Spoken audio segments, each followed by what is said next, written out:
They all ate and were filled. Sunday Gospel Reflection for the Family. For the Feast of the Body and Blood of Christ, Year C. A reading from the Holy Gospel according to St. Luke.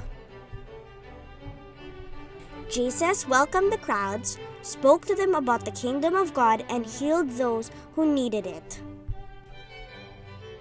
When the sun was beginning to set, the 12 disciples came to him and said, "Send the people away so they can go to the village and farms around here to find food and lodging, because this is a lonely place."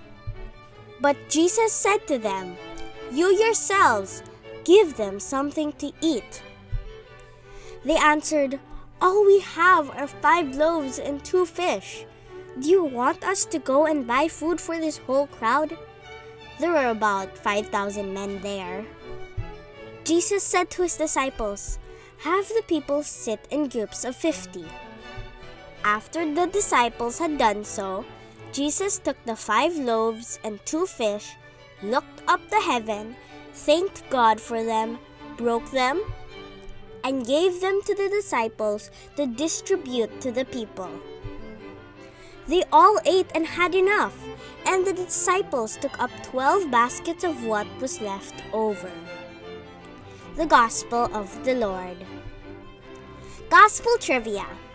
The feeding of the 5,000 prepares the apostles for the Last Supper when Jesus revealed that he will give his body and blood to us so that we may become like him.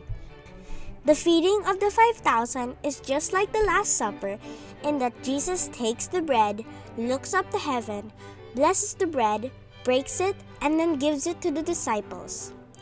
In using this exact language, Luke is reminding his readers that in this miracle, Jesus is doing more than feeding hungry people. He finally reveals in the Last Supper that the bread he gives is his own body, which he will continue to give in communion during Mass. For the parents, the Sunday Mass is a chance to be fed, not with bread, but with Jesus' own body. If I am sincere in receiving Jesus with a clean heart, my communion will change me to be like Jesus. Do I prepare my family for Sunday Mass with a lot of reverence? Do I receive communion with a clean heart, with a desire to change and to be the parent that Jesus wants me to be? For the children, if I have not yet received communion, am I excited about it because I will finally receive Jesus, my God, in person? And if I'm already receiving communion, am I filled with excitement that my God would want to be in me? Do I spend communion time talking to him like a friend? You may pause to reflect.